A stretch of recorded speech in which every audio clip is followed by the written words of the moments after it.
Hello everyone, welcome to Java programming गोल।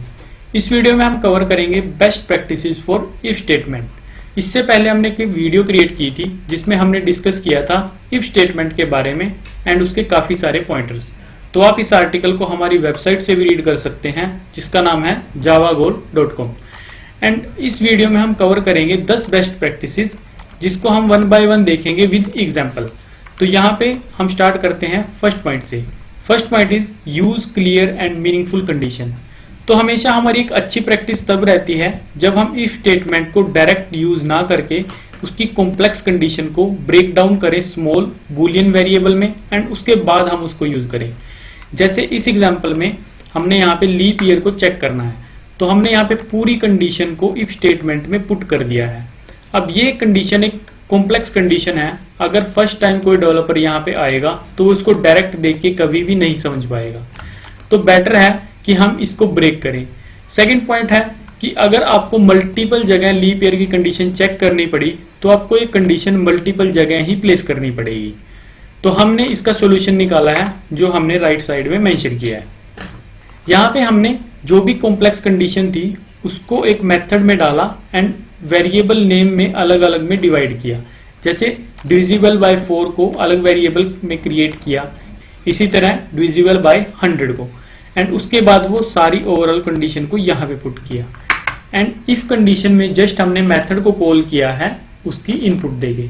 तो जब भी कोई डेवलपर इसको देखेगा तो ये क्लियरली अंडरस्टैंडेबल रहेगा कि यहाँ पे हमने लीप ईयर की कंडीशन को चेक किया है। वरना अगर आप लेफ्ट साइड वाले एग्जांपल में देखोगे तो यहाँ पे हमें समझने में कुछ टाइम लगेगा कि ऐसी यहाँ पे कौन सी कंडीशन है जिसको ये चेक कर रहे हैं। एंड सेकंड पॉइंट है कि अगर मल्टीपल प्लेसेस पे हमें लीप ईयर को चेक करने की नीड है तो हमें जस्ट इस वाले मेथड को कॉल करने की जरूरत है एंड वो कंडीशन ऑटोमेटिकली कॉल हो जाएगी। तो इसी तरह हमें हमेशा से कॉम्प्लेक्स कंडीशन को ब्रेक करना है एक मीनिंगफुल वेरिएबल में, ताकि डेवलपर उसे देखते ही समझ जाए। Second point is indentation and formatting.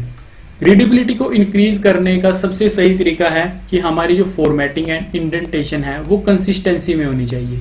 अगर आपकी फॉर्मेटिंग सही नहीं है तो एक डेवलपर को वो बहुत ज्यादा कंफ्यूज करेगी।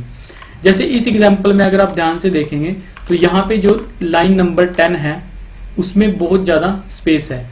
तो अगर कोई डेवलपर इसे स्टार्टिंग से रीड करेगा तो माइट भी वो यहाँ पे कुछ मिस कर दे एंड वो देखेगा कि शायद ये वाली स्टेटमेंट डायरेक्ट प्रिंट हो रही है। तो इस तरह की मिस्टेक हमें नहीं करनी है और हमें इंडेंटेशन हमेशा प्रॉपर रखनी है। इनफैक्ट आपको इफ स्टेटमेंट के बाद कंडीशन और उसके बीच में एक स्पेस देना है ताकि वो रीडेबल अच्छे से रहे। Third point is always use the braces. Third point directly हमारा लिंक है इंडेंटेशन से कि हमें हमेशा ब्रेसेस का यूज करना चाहिए। तो हम इसको एग्जांपल की हेल्प से देखते हैं। जैसे हमने यहाँ पे एग्जांपल क्रिएट किया है एंड यहाँ पे हमने इफ स्टेटमेंट को क्रिएट किया है एंड हमने कोई भी यहाँ पे ब्रेसेस का यूज नहीं किया है। सपोज करो अगर हमारे पास यहाँ पे हमारी इंडेंटेशन सही नहीं है और हमारी यहाँ पे स्टेटमेंट कुछ ऐसे दिखे, तो एक डेवलपर को डायरेक्टली नहीं पता चलेगा कि कौन सी स्टेटमेंट इफ के डायरेक्ट अंडर आ रही है। हालांकि ये सबको पता है कि फर्स्ट स्टेटमेंट ही विदाउट ब्रेसेस कंसीडर की जाती है, बट कई बार कंफ्यूजन ऐसी होती है कि हमें उसमें देखने पे डायरेक्ट पता नहीं चलता। तो हमने राइट साइड के एग्जांपल में बताया है कि हमें हमेशा ब्रेसेस का यूज करना चाहिए ताकि वो क्लियरली विजिबल रहे कि कौन सी स्टेटमेंट कंडीशन बेस पे इवेल्युएट होगी एंड उसके बाद वो प्रिंटिंग में जाएगी। Fourth point is avoid using nested if statement. Nested if statement अगर हम ज्यादा यूज करते हैं तो हमारा कोड रीडेबल कम होता है एंड वो कॉम्प्लेक्सिटी में ज्यादा इंक्रीज हो जाता है। तो हमेशा से रिफैक्टरिंग करना कोड की ताकि वो रीडेबल फॉर्म में रहे। इसको अचीव करने के लिए हम लॉजिकल ऑपरेटर्स का यूज कर सकते हैं। अगर आपने लॉजिकल ऑपरेटर्स वाली वीडियो नहीं देखी है तो उसका लिंक मैंने वीडियो की डिस्क्रिप्शन में दिया है एंड आई बटन में भी प्रोवाइड किया है। तो हम इसको एक एग्जाम्पल की हेल्प से देखते हैं।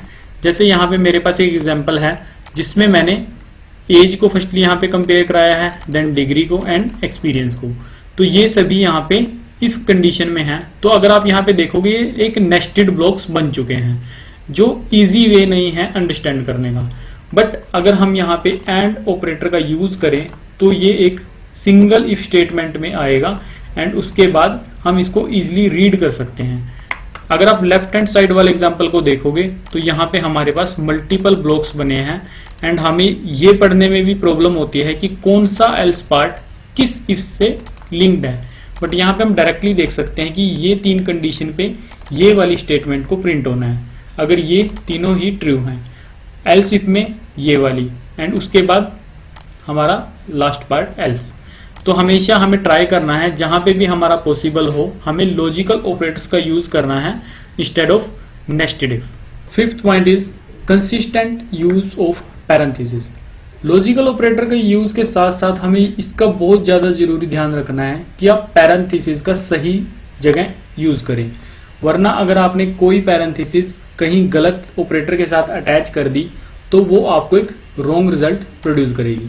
तो इस एग्जांपल में हम देख सकते हैं कि पैरेंथेसिस का यूज हमें कैसे करना है। यहाँ पे अगर आप देखोगे कि एक पर्सन को जॉब पाने के लिए उसकी एज 25 प्लस उसके पास या तो डिग्री होनी चाहिए या उसका एक्सपीरियंस, बट यहाँ पे ये वाली कंडीशन में डायरेक्ट और को प्लेस किया गया है, जबकि यहाँ पे हमारी पैरेंथेसिस होनी चाहिए जो कि हमने राइट साइड में प्लेस की है, क्योंकि एज हमने यहाँ पे मैंडेटरी रखा है और इन दोनों में से हमें एक एक्सपेक्ट करते हैं। तो इसलिए पैरेंथेसिस का यूज हमारा सही जगह पे सही तरीके से यूज करना जरूरी है, वरना वो आपके लिए एक बग्स क्रिएट करेगा। 6th point is always use null check. हम ज्यादातर ये देखते हैं कि हम इफ कंडीशन में किसी ऑब्जेक्ट के मेथड को कॉल करते हैं, बट कई बार क्या होता है कि ऑब्जेक्ट की खुद की वैल्यू ही नल होती है, मतलब ऑब्जेक्ट इनिशियलाइज ही नहीं हुआ होता और ऑब्जेक्ट पहले से ही नल है और हम डायरेक्टली मेथड को इन्वोक कर देते हैं, तो जिसकी वजह से हमारे पास नल पॉइंटर एक्सेप्शन आती है। जैसे आप यहाँ पे एग्जांपल में देख सकते हैं, यहाँ पे हमारे पास स्ट्रिंग यूजर नेम हमने डायरेक्ट नल किया है एंड हम यूजर नेम डॉट लेंथ को चेक कर रहे हैं, तो ये हमें नल पॉइंटर एक्सेप्शन थ्रो करेगा। इसको सही यूज करने के लिए हमारे पास तरीका है कि सबसे पहले हम जब भी कभी ऐसा इफ कंडीशन में प्लेस करें किसी भी ऑब्जेक्ट को, तो हमें उसको नोट नल चेक जरूर करना है एंड उसके बाद हम उसके ऑपरेशंस को परफॉर्म करें। 7th point is use short circuit operation. हमने अभी देखा था कि हमने नेस्टेड इफ स्टेटमेंट को ना यूज करके लॉजिकल ऑपरेटर्स को प्लेस किया था सिंगल इफ स्टेटमेंट में, तो हमें इसी तरह लॉजिकल ऑपरेटर को प्लेस करना है, बट कुछ ऐसी फॉर्म में ताकि हमारी इवैल्यूएशन इस तरीके से हो, हमें अननेसेसरी कंडीशंस को चेक ना करना पड़े। हमें पता है कि एंड ऑपरेशन हमेशा चेक करता है दोनों कंडीशन को, जो लेफ्ट में लिखी होती है और राइट में, बट जो और ऑपरेशन होता है वो हमारा चेक करता है सिर्फ फर्स्ट कंडीशन को। अगर वो ट्रू हो जाती है देन वो सेकंड को नहीं करता, बट अगर फर्स्ट फॉल्स होती है देन वो सेकंड पे जंप करता है। तो आप इस एग्जांपल को देख सकते हैं कि हमने इसमें मल्टीपल कंडीशन को चेक किया है, बट हमने सारे कोड को इस तरह प्लेस किया है ताकि हमारी इवैल्यूएशन सही तरीके से हो सके। आप इस एग्जांपल को हमारी वेबसाइट javagoal.com पे जाके रीड कर सकते हैं। Next point is avoid complex condition. ये पॉइंट हमारा डायरेक्टली वैसा ही है जैसे हमने फर्स्ट पॉइंट को डिस्कस किया था कि वहां पे हमने कॉम्प्लेक्स कंडीशन को ब्रेक किया था अलग अलग वेरिएबल्स में एंड मेथड में।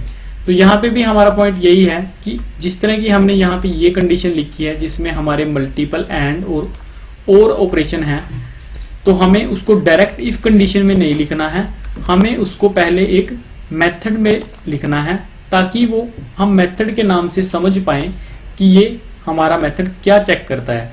जैसे अगर आप यहाँ पे देखोगे तो यहाँ पे हम कैंडिडेट की एलिजिबिलिटी चेक करना चाहते हैं, बट इसके लिए हमने 4 to 5 चेक्स प्लेस किए हैं। इंस्टेड हम क्या कर सकते हैं कि हम एक मेथड क्रिएट कर सकते हैं और वो सारी कंडीशन उस मेथड में पुट करें एंड उसके बाद उसको मेथड को वहां से कॉल करें ताकि आप इजीली इसको मेंटेन कर सकें। Next point is use constant and enumeration. अगर आपने एनुमरेशन वाली वीडियो नहीं देखी है या आपने उसको आर्टिकल को नहीं रीड किया है तो आप वेबसाइट से उससे पहले रीड कीजिए ताकि आप इसे इजीली अंडरस्टैंड कर सकें। तो यहाँ पे हमने कांस्टेंट्स को डायरेक्टली यूज किया है यूजर की इनपुट के बेस पे, बट हमें इसको डायरेक्ट ऐसा यूज नहीं करना है क्योंकि अगर कल को किसी ने इनका टाइप में या वैल्यू में चेंज कर दी तो ये हमारा सारा कोड चलना बंद हो जाएगा। बजाय कि हमें क्या करना है, हमें एक एनुमरेशन क्रिएट करनी है जिसके अपने कांस्टेंट्स होंगे एंड देन उन कांस्टेंट्स को इन इफ स्टेटमेंट या केसेस में यूज करें ताकि वो सारी वैल्यू मेंटेन रहे। इनफैक्ट अगर कोई यहाँ पे चेंज करेगा तो वो डायरेक्टली हमारा रिफ्लेक्ट यहाँ पे भी होगा। तो इससे कोड हमारा कंसिस्टेंसी में रहेगा और रीड करना हमारा इजी रहेगा। And last point is switch case for multiple option. आपने देखा होगा कि जब हमारे पास मल्टीपल केसेस आ जाते हैं तो हम इफ एल्स इफ का यूज करते हैं, जिसे हम लैडर इफ भी बोलते हैं या फिर नेस्टेड इफ भी बोलते हैं। बट ये एक कॉम्प्लेक्सिटी क्रिएट करता है अगर आपके पास नंबर ऑफ केसेस बढ़ चुके हैं। तो बजाय कि इसको यूज करने के हमें स्विच केस यूज करना चाहिए, क्योंकि वो हमारी रीडेबिलिटी को इंप्रूव करता है। ऐसी और वीडियो देखने के लिए हमें फॉलो करें एंड चैनल को सब्सक्राइब करें। Thank you.